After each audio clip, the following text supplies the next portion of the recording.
जामशोरे में Liaquat medical university इंतजामिया पारां क़दीमी ॻोठ यूसुफ खोसो जो मुख्य रस्तो बंद करण वारे अमल ख़िलाफ़ ॻोठाणनि औरतुनि ऐं ॿारनि सां गॾिजी एहतिजाजी मुज़ाहिरा करे धरना हंया आहिनि। लम्स यूनिवर्सिटी जे वक़्ती वाइस चांसलर प्रोफेसर इकरामुद्दीन हुजण ऐं एडमिनिस्ट्रेटर महबूब संजराणी जी हिदायतुनि ते क़दीमी ॻोठ यूसुफ खोसो जो मुख्य रस्तो बंद करण वारे अमल ख़िलाफ़ ॻोठाणनि ऐं स्कूल जे सवें ॿारनि एहतिजाजी मुज़ाहिरो करे धरणो हंयो। जंहिंखां पोइ हिकु भेरो ॿीहर लम्स यूनिवर्सिटी जे अमलदारनि पुलिस ऐं सिक्योरिटी फोर्सिस जी मदद सां रस्तो बंदि करण जो अॾावती कमु शुरू करायो त सवें ॻोठाणा औरतुनि ऐं ॿारनि सुधो घरनि मां निकिरी आया ऐं मज़ामत करे कमु बंदि करायो।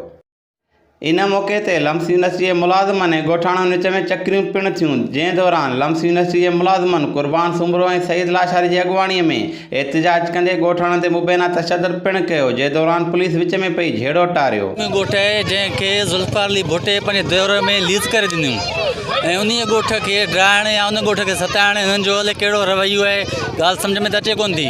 400 ॿार आहिनि जेके हिन ॻोठ जा हिन कॉलोनी ताईं अची करे पढ़नि था, उन्हनि जो हे ई रस्तो आहे। ऐं वॾी ॻाल्हि इहा त हिन ॻोठ जूं टीचरूं आहिनि लम्स जूं जेके हिन ॻोठ जे स्कूल में पढ़ाइनि थियूं, हाणे उन्हनि टीचरनि खे या उन्हनि ॿारनि जे लाइ हे जेको रस्तो बंदि था कनि त उन्हनि जो को तदारक त निकिरे, को हल त हुजे हिननि वटि।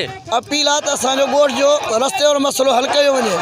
रोज़ानो महबूब संजराणी जे चुर्च ते सईद लाशारी पंहिंजो अमलो खणी ऐं न्याज़ चांडियो अची पंहिंजो अमलो खणी असांजे ॻोठ वारनि खे ब्लैकमेल करे हिरासा करनि था ऐं असांजो रस्ता बंदि करनि था। असांजा ॻोठ आहे, स्कूल आहे, असांजे मरीज़ काॾे अस्पताल जा गस खुलियल हूंदा, किथे कानून में आहे जो अस्पताल जो रस्तो बंदि थिए त मरीज़ न अचनि। हे पाण दवाऊं खपनि था, करप्ट थी वेठा। तक़रीबन 30 साल थिया जो हिते वेठा आहियूं।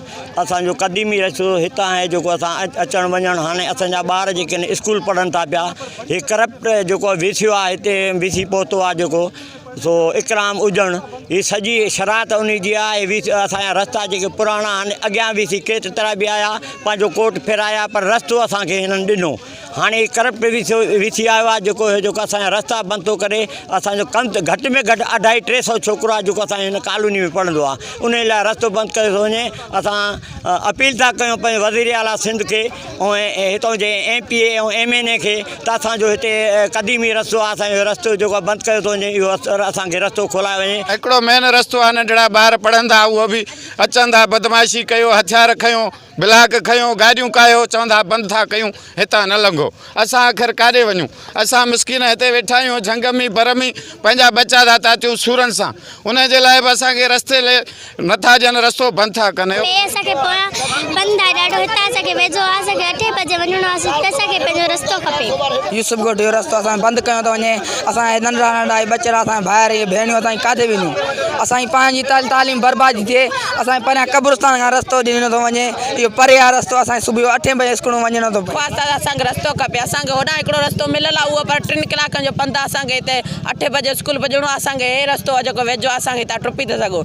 असांखे जीअं अपील था कयूं त असां गवर्नमेंट सिंध खे असांखे रस्तो खपे।